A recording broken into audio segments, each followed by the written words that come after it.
ಚಿಂದಿ ಉಡಾಯಿಸೋ ಖಾರ ಬಣ್ಣ ರುಚಿಯನ್ನು ನೀಡುತ್ತದೆ. ಮೆಣಸಿನ ಪುಡಿ ಚಿಂದಿ ಉಡಾಯಿಸೋ ಖಾರ ಬಣ್ಣ ರುಚಿ. ಭೂಕಂಪದ ವೇಳೆ ನೆರವಾಗಿದ್ದ ಭಾರತಕ್ಕೆ ಚೂರಿ ಹಾಕಿದ ಟರ್ಕಿ, ಪಾಕಿಸ್ತಾನಕ್ಕೆ ಯುದ್ಧ ಸಾಮಗ್ರಿಯನ್ನ ಕಳಿಸಿದ ಟರ್ಕಿ. 6 ವಿಮಾನಗಳಲ್ಲಿ ಪಾಕಿಸ್ತಾನಕ್ಕೆ ಬಂತು ಯುದ್ಧ ಸಾಮಗ್ರಿ. 2023ರಲ್ಲಿ ಭೂಕಂಪದ ವೇಳೆ ನೆರವಾಗಿದ್ದ ಭಾರತಕ್ಕೆ ಮೋಸ ಮಾಡ್ತಾ ಇದೆ ಟರ್ಕಿ. ಆಪರೇಷನ್ ದೋಸ್ತ್ ಮುಖಾಂತರವಾಗಿ ವೈದ್ಯಕೀಯ ನೆರವನ್ನ ನೀಡಿತು ನಮ್ಮ ಭಾರತ ಯೋಧರು ಟರ್ಕಿಗೆ ಹೋಗಿ ಜನರ ಪ್ರಾಣವನ್ನ ಉಳಿಸಿದ್ರು. ಇದೀಗ ಭಾರತದ ವಿರುದ್ಧವೇ ಯುದ್ಧಕ್ಕೆ ಟರ್ಕಿ ನೆರವಾಗಿ ನಿಂತಿದೆ. ಇದೇ ಕಾರಣಕ್ಕೆ ದೋಸ್ತು ಅಂತ ಮಾಡ್ಕೊಂಡು ನಾವೇನಾದ್ರೂ ಸಹಾಯ ಮಾಡಿದ್ವಿ ಅಂತ ಅಂದ್ರೆ ನಮ್ಮ ಬೆನ್ನಿಗೆ ಚೂರಿ ಹಾಕೋ ಕೆಲಸ ಆಗತ್ತೆ ಅನ್ನೋದನ್ನ ಹೇಳೋದು. ಅದು ಅಕ್ಕಪಕ್ಕದ ರಾಷ್ಟ್ರಗಳಾಗಿರಬಹುದು. ನೋಡಿ, ಲಾಭ ಪಡ್ಕೊಳ್ಳುವಂತ ಸಂದರ್ಭದಲ್ಲಿ ಟರ್ಕಿ ಲಾಭ ಪಡ್ಕೊಳ್ತು ಭಾರತದಿಂದ. ಅವತ್ತು ಸಂಕಷ್ಟದ ಪರಿಸ್ಥಿತಿಯಲ್ಲಿ ಟರ್ಕಿ ಇತ್ತು.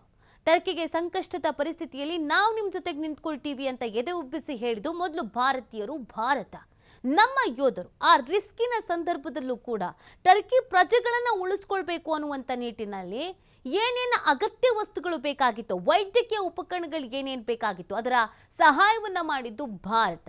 ಕನಿಷ್ಠ ಪಕ್ಷ ನಮಗೆ ಸಹಾಯ ಮಾಡಿದವರಿಗೆ ನಾವು ಋಣಿಯಾಗಿರಬೇಕು ಅನ್ನುವಂಥದ್ದು ಕೂಡ ಈ ಟರ್ಕಿಗೆ ಗೊತ್ತಿಲ್ಲ. ತನ್ನ ನರಿ ಬುದ್ಧಿಯನ್ನು ಪಾಕಿಸ್ತಾನ ಜೊತೆಗೆ ಸೇರ್ಕೊಂಡು ಮಾಡ್ತಾ ಇದೆ. ಭಾರತದ ವಿರುದ್ಧದ ಯುದ್ಧಕ್ಕೆ ಟರ್ಕಿ ಇದೀಗ ಸಾಥ್ ನೀಡ್ತಾ ಇದೆ ಪಾಕಿಸ್ತಾನಕ್ಕೆ. ನಿಜವಾಗ್ಲೂ ಇದು ನಾಚಿಕೆಗೇಡಿನ ಸಂಗತಿ.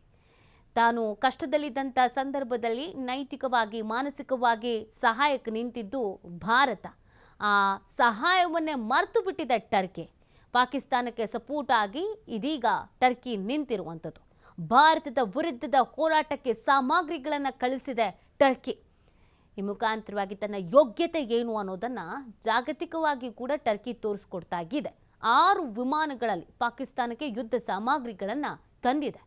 ಕಾರಣ ಭಾರತದ ವಿರುದ್ಧ ಹೋರಾಟ ಮಾಡೋದಕ್ಕೆ, ಯುದ್ಧ ಮಾಡೋದಕ್ಕೆ. ಅವತ್ತು ನಮ್ಮ ಭಾರತೀಯ ಸೇನೆ ಇಲ್ಲ ಅಂತ ಅಂದಿದ್ರೆ ಟರ್ಕಿಯ ಎಷ್ಟೋ ಜನಗಳು ಸಮಸ್ಯೆಯನ್ನು ಎದುರಿಸ್ತಾ ಇದ್ರು, ಪ್ರಾಣ ಕಳ್ಕೊಳ್ತಾ ಇದ್ರು. ಅವತ್ತು ಸಾಕಷ್ಟು ನೆರವು ಬೇಕಾಗಿತ್ತು.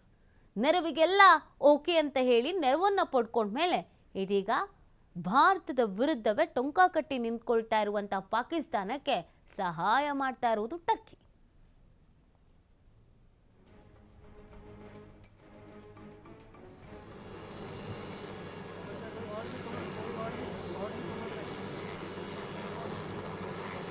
बहुत अच्छा किया जो हमने सुबह मेहनत की उसका तो हल निकल रहा है। जी मेरे भाई।